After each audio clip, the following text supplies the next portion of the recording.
Hey guys, welcome to the Primitive Podcast. This is Cade Wilcox, your host. On this week's episode, we have my really good friend, Dusty Thompson. Dusty's the lead pastor of Redeemer Church here in Lubbock. Had the privilege of working with Dusty for 4 years. A really special treat for me to have him on the podcast. All of us have people in our lives, I hope, that believe in us, invite us to more. And for me personally, Dusty's like a big brother. He's always believed in me. He's always challenged me. He's always expected a lot of me. And his belief in me has been just a really powerful force in my own life. And so I hope you enjoy this episode and get as much out of it as I did. My problem as a man, just a human being, a very flawed human being, are my biggest problem as a leader. Flaws and weaknesses and even sin patterns that I've got tend to play out professionally just like they do at home and just like they do, coaching my kids' baseball team or whatever, And so you have to own that and be willing to let grace come in and address and encourage us and help us. Dusty, welcome to the Primitive Podcast. For those listening, they obviously wouldn't know my history with you. It goes, almost 11 years now since I got connected to you. And, it's not an overstatement for me to say that you've had as much impact on my life as anyone in my life. I mean, from, hiring me and firing me at Redeemer and then hiring me again. Then, our family moving to Lubbock and then, all the things that you've done for me. So it's a real cool thing for me to have you on my podcast, given all the impact you've had on my life. So thanks for joining the podcast. Thanks, man. Glad to do it. One of my favorites anywhere. So, cool. I'll try to keep it in between the lines and not heckle or anything like that. I'm going to do my best. But I can't. No guarantees. There's a handful of us have some bets on whether we can do that, but we'll see. So, for those who don't know who Dusty Thompson is, tell them a little bit about your background, what you do, just all the good stuff. Yeah, well, to not bury the lead, I am the founding and lead pastor of Redeemer Church here in Lubbock, and I've been doing that for a little over 13 years. Before that, I'd done college ministry, youth ministry before that. I'm married to Amy for 25 plus. Wow, she is incredible that I've been able to have her not can me or anything along the way, but she's pretty awesome. She's the CEO at Covenant Children's Hospital, Women's and Children's Hospital, and is also a physician by training. And so our life can be, just between organizations we lead and all that, and a couple of boys that are busy with things. We're flying around almost all the time. We got two sons, one that's a freshman, just transferred to Midland College where he's playing baseball. He'll have his first official game tomorrow. Cool. I'll drive down there for that. And then I've got another one that is 12. Awesome. So, yep, That's cool. Coaching him. Those dudes are a lot of fun. Yeah, that's great. Thanks for sharing that. So I want to talk to you a little bit about leadership. I'm really excited to hear from your perspective. One, just, a distinctively Christian perspective, which, matters to me a lot. But also just you throughout the years have worked with all kinds of leaders, given people that you've led and shepherded in the church, plus, working with other leaders on your staff, plus the church planting, aspect of your job. So I'm excited to hear about your perspective of leadership. So let's start first with when you think of leadership for your role and your responsibility at Redeemer as an organization, what do you see your role as a leader? I think the broad one for any leadership would be you want to see the flourishing of both the individuals and the organization. I think that's a really good broad one. Now, if I was going to put some biblical categories, I realize not all the listeners here are going to share those with me, but those are obviously really important to me.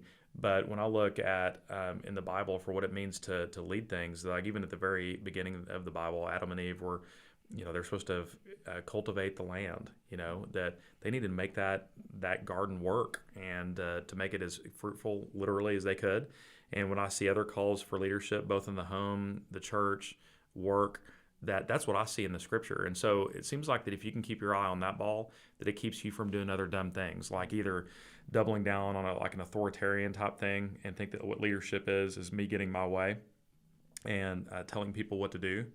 It also keeps you from almost like abdication, where you sometimes don't make the hard decisions and don't lead in a direction just because you don't want to hurt someone's feelings or make an unpopular decision. That if you keep your eye on that, which is look, what's actually best here, like for us together as a church, for us as an organization, what's actually best for those that work here, and that tends to inform. Like then you're willing to actually lead, but in a way that isn't really about me, but about the bigger goals that we have. Yeah, it's really good. What other aspects do you feel directly responsible for regarding leadership, whether it's vision, whether it's, whatever the case may be? What are some other things that you feel a direct responsibility for as a leader of the organization? Well, I feel like the directional aspects are the things that should be on my mind a lot. Now, point of confession is that I am chronically bad about getting on the street level and kind of hand-to-hand combat, not really fighting with people, but although maybe sometimes, but more like just in the work of like making things happen, people that are working through problems and sermons that need to be written and whatever else the people are listening to this, that you have day-to-day things to do. And sometimes I'm working in the church but not on it. And so what I should be doing, and I have to remind myself of it regularly and even build time to do it, is to work on it. Like, where are we going, and are we moving that direction or not, and are we aligned? But to me, that's like job one, is the directional element, especially whenever you've got a church of theoretically, I don't know what we are anymore during this COVID era, but theoretically before that, a couple of thousand people. Like I don't have that kind of relational capacity. I can't personally know everyone in the way that they need to be known, and I can't disciple people in the way they need to be discipled. I can't lead people in the way they need to be led. And so I've got to be multiplying that out, and we got to have a clear direction. So I think that's probably one of the most critical ones, is just like setting that tone, and almost like culture setting too, of like what kind of, it's something I've been thinking about a lot in like recent days and weeks, is like what kind of staff team and elder team, and cultivating that kind of culture, because that's the kind of culture you're likely to replicate in your whole church. That's really good. I love that phrase that you just said, culture setting, and have learned that the hard way at Primitive, how critical that is. I appreciate you saying that. You mentioned the word multiplication as it relates to leaders, because the larger an organization gets, and certainly I can resonate with this at a Redeemer level, you just get further and further and further removed just because of sheer size. So in your experience over 13 years, what has leader multiplication look like for you? Like when you think of a leader multiplying his or her impact through multiplication of other leaders, what does that look like in your mind? That's a great question. I mean, I'll say this first of all as a confession, that I haven't always staffed well. You know how I staffed back when I did college ministry before I started Redeemer, is who'd been with me the longest, and I knew there was more work than just one person, and there were specific jobs. You need somebody to do the music, and you needed somebody to oversee the small groups, and almost thought about it on a task level. And that's not a wrong way to think about it, but over time you begin to see the limits of that really you want to see people, ideally, especially in your senior levels in your organization, that can multiply leaders. And I think that's something that, for those that don't know, Cade was on our staff for how long were you on staff? 4 years. Yeah, 4 years. And he said a little bit of that in the intro of our time, but I feel like you're a guy that did that. And really, as I look back at the period at Redeemer that you came, is that you really raised the bar for leadership just in general, that expectation for quality of work. Sometimes in church circles that it can be like, oh, we're all Christians here, and as long as you love Jesus, whatever the quality of your work, doesn't really matter. And but that's what you want, is a multiplication of high quality work and leaders, and that, I think that's whenever whenever that's more than just addition, but you're able to multiply that. And I would think that would be true in any organization, that the health tends to trickle out, or unhealth for that matter tends to reproduce itself. Yeah. The case I would make, I think it's a biblical principle, but I think it's a life principle, is we reproduce who we are, period. And that could be healthy and reactive or not. And like if you're upset at somebody all the time, and the last 3 jobs you've had, you've been unhappy, and you find yourself unhappy again, you're going to tend to have entire departments of unhappy people that work under you. I've seen this at very large organizations. I'm not even necessarily talking about church work. I'm just talking about friends of mine as they lead organizations. And, there's a point when you got to look at yourself, and if there's unhealth around you, that sometimes being willing to ask some hard questions about maybe I'm burnt out. Am I not in a good frame of mind? Am I in the wrong spot, the wrong organization? There are things in my soul and emotional life that need to be directed, confronted, helped, things like that. It's really good. I have so many thoughts. I mean, related to what you just said about we reproduce who we are.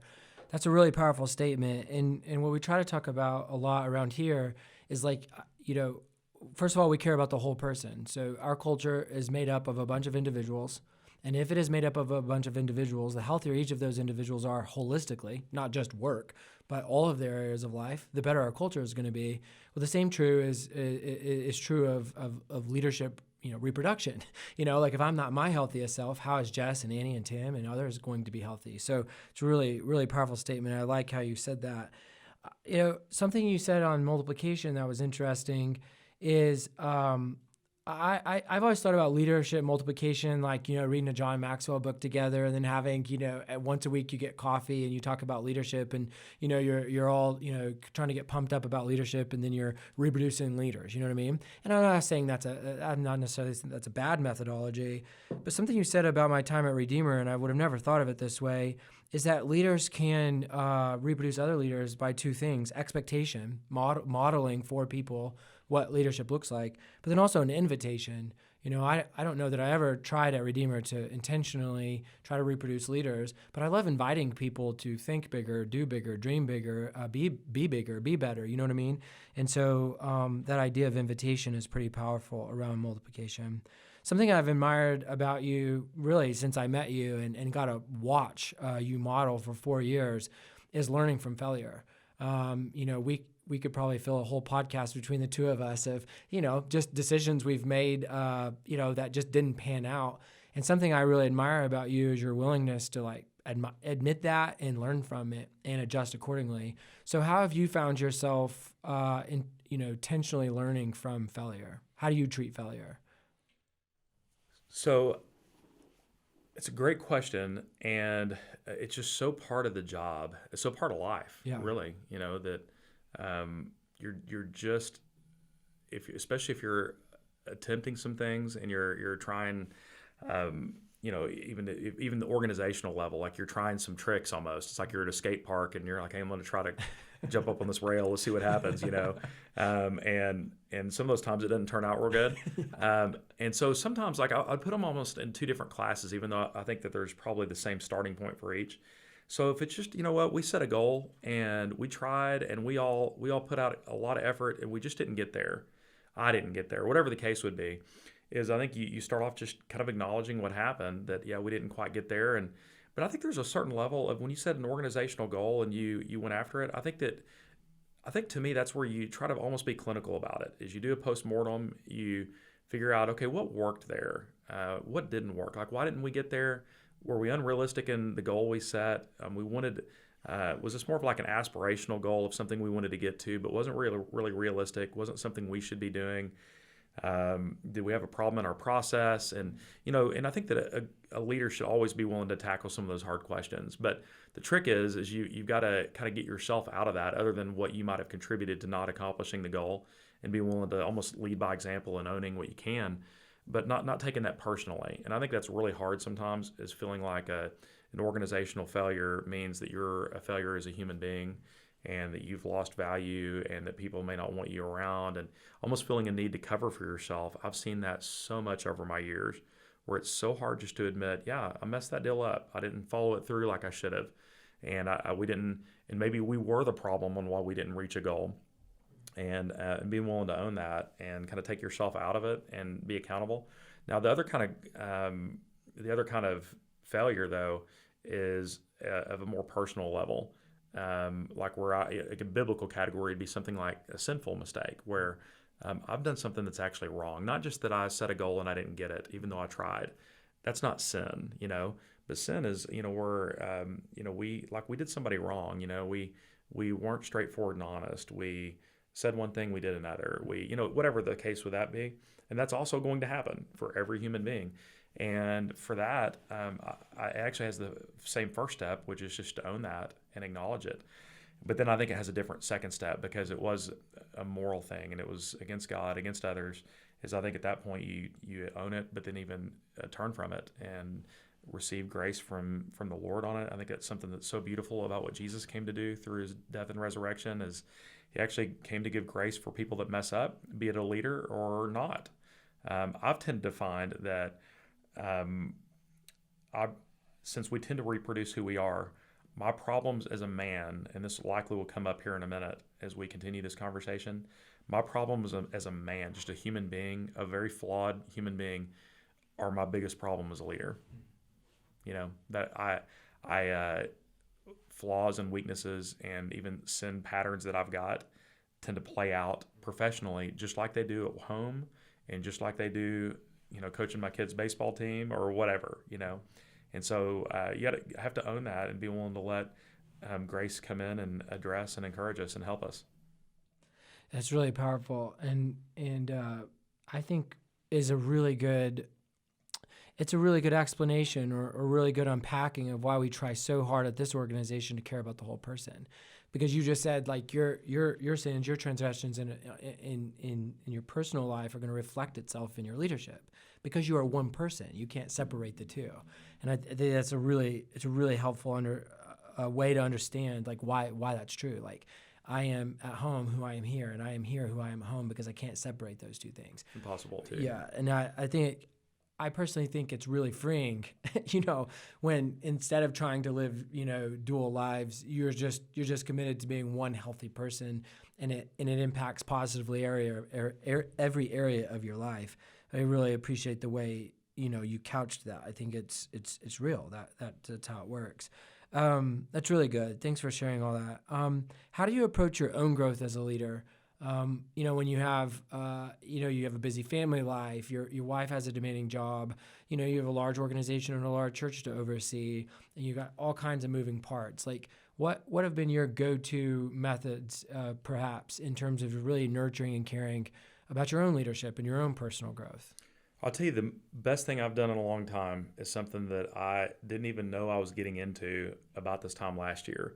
I was invited to participate in this thing called Leaders Collective, and it's a deal really designed for pastors that have been pastoring for a bit. In other words, we're not 25. These are dudes that are like me, that are in their 40s or 50s even, probably leading decent-sized churches and that have been around the block, a couple of decades of experience, that kind of thing. And man, I didn't really know what I was getting into. I thought, yeah, I could see, be some coaching, mutual coaching, and kind of helping each other through our leadership problems. And there has been that, but here's what it's doing for me, and I just didn't know how much I needed it. And it really maybe pulls this whole conversation together today, and maybe why I'm even framing it the way that I am so far, is that the whole idea of it is this guy named Elliot Grudem that leads it. He calls it adaptive leadership, and the distinction he would make is that adaptive leadership is when there's not like a technical, obvious problem to solve. Technical leadership or technical problems are like you need to build a website, you need to build a social media following, and there actually is a technical solution that exists. It may include hiring Primitive. It may be hiring someone in-house that can build a website, or reading a book or a blog. There's something you could go do. There's a technical solution that exists. There's technical know-how. The problem is in my line of work, and honestly, when I look at Amy, we have even though we're in very different fields, with her leading a hospital and me leading a church, our problems when we come home and debrief our day are almost identical. That it doesn't really matter like the topic, that and almost all of our problems are adaptive. There's not a book to go read to go figure out how to solve that particular problem. There's not a technical problem that exists for most of the things that she and I are facing, and maybe some of the listeners that are following along right now might identify with that. And so what we've actually spent a ton of time doing is training like emotional intelligence, and sometimes it almost feels like group counseling. Mm-hmm. And what I'm learning, there's this real powerful moment where I won't get into the exercise, but that Elliot brought this guy in to lead this one session, and we're talking about a problem I'd run into at Redeemer, and I was debriefing this problem. I said, and that's when I knew I was alone. That's how I finished the sentence. that it was me, I had to solve this problem on my own. There wasn't going to be, people weren't working against me, but I wasn't going to have any support. I had to figure it out. And the dude stops and he says, man, that sounds a lot like your childhood.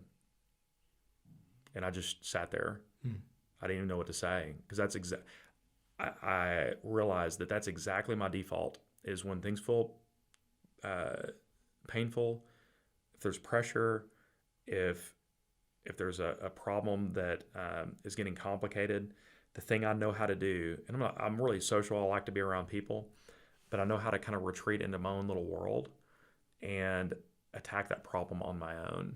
And that can include even an abdication of leadership. I'm real comfortable kind of riding off to battle and fighting battles and writing a sermon and sitting down with a couple with a troubled marriage or helping a church get planted. But the hard work of leadership, which is sustained presence, and really coaching, and like it's just hard work. Like you can't do it as like an iron-fisted calling the shots guy. You can't do it well as an abdicator either. Right. And what's weird is I know a lot of pastors that are like iron-fisted guys that the last thing somebody needs to say to them is own their power. But that's exactly what Elliot's been talking to me about, is owning my power. And power is given by God. Don't abdicate it. Don't over-delegate it where you're like, I've got good guys, and I do have good guys. I've got great women leading things. But it doesn't mean that you don't have the hard work of leadership where you're involved and to move into my own little escapist mind. And so those broken parts of me actually play out professionally. Like I can follow those same old patterns that I've been doing since a little boy, and my organization doesn't flourish, bottom line. Like I'm not helping my leaders grow. They need somebody that's present, that's a coach, that's a leader. And it's actually the same thing I need at home. Those same problems, if you take an objective look at it, you'll see that the same problems you have professionally, you almost always have at home. And in fact, at home, it might even be more pronounced. Like if you tend to be kind of an absentee leader that tends to over-delegate, you may really be an absentee dad or mom. And if you're kind of iron-fisted calling shots, you may bark out orders when you go at home and want to be left alone and go sit in front of the TV.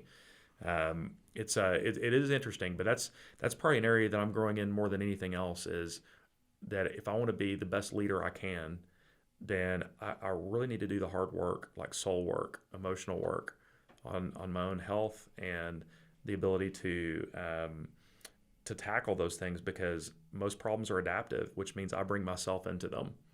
And coming up with a solution is going to be me with people working through it when there isn't a real clear path forward and where there's no playbook, and being willing to admit failure. It goes back to that. A better sense of self and of grace, I think, is actually really, really helpful as a leader. I find it really hard to create space and the kinds of things you're talking about in terms of emotional work, soul work. Like it seems you can't just kind of do that in 5 minutes or sitting at a red light, or maybe you can. So how have you practically tried to create space or, make it a part of your routine or your work to be able to do that really important work on you that allows you then to serve others well? Like, what does that practically look like for you? Well, practically what that's looked like is, I go 4 times a year. So it's a serious commitment. Redeemer ponies up a decent amount of cash to make this happen. So, the church is prioritizing my health and growth as a leader. And so that'd be one thing I would say, is the organization that you belong to or lead, that I don't think it's an inappropriate ask at all for an executive leader of any kind to say, hey, look, I need to grow. And would this organization be willing that I found this one program, and this one's for me. I don't know what that might be for you, but I've seen things like this. In fact, that dude that on the exercise I told you about, he actually mostly works in the business world, is actually mostly what he does, is with Christian guys who are business owners and leaders. And it's the same issue. The organizations are different. And so I don't know what that thing would be for you, but I would first make a case of prioritizing funding, even for whether it's going away, or and maybe you don't need the same thing. Maybe you do need technical training. Maybe you need an MBA. I don't know. But I think that it may include like systemized, carved out prioritization. But I think also, like last week, I was speaking at a retreat. Okay, it was in Colorado. And there was skiing. But man, like occasionally a chance to, I've heard it described as balcony work, where I'm just off the street level, like, again, doing the hand-to-hand combat almost of leadership, and just briefly even. I don't need all the time for it to be skiing, but maybe every month or two just to take a step back and just get a bigger perspective on where are we. And it's just interesting. It's almost like the day after I get out. I think if I could carve out even a 24-hour period once a month where I just get out of my headspace a little bit of my day-to-day stuff and reflect on where we are, evaluate even again where I'm at as a man. Because what ends up happening, you get burned out, you get reactive. Instead of trying to solve a problem, you can lop somebody's head off and not even know you've done it. Run away from a problem that really needs to be addressed, and you don't even know you've done it. Right. So sometimes, like both being refreshed, but also having perspective, and that may not always be realistic, but it may be your Saturdays. Those off days need to be really good. It may not be a work day that you can take. That's really good. Thanks for all that insight. It's really good, and I love how relevant it is. You keep saying this, but it really is true. I mean, the types of organizations are different, but the humanity of our leadership's not different. The impossibility of separating, who you really are from your leadership in your organization. So really powerful stuff. Thanks for sharing that. I guess my last question for you is if you could speak to your younger self, go back 15, 20 years ago, what kind of advice, knowing what you know now, would you give Dusty Thompson? Love this question. All right, so I learned something in a book that your colleague that worked together with, we were the three amigos between us three, me and you and then Jason Davila, that he was reading a book one time by a college basketball coach. And it was a book on leadership. And so I read it real quick. And there was a one phrase in that book that I've thought about forever, about what young men and women that are at entry level or early on points in their professional life. And basically what he said he said, look, at the University of Kentucky, you'll have these young guys that come in and they're all thinking NBA. Like that's the kind of kids they recruit.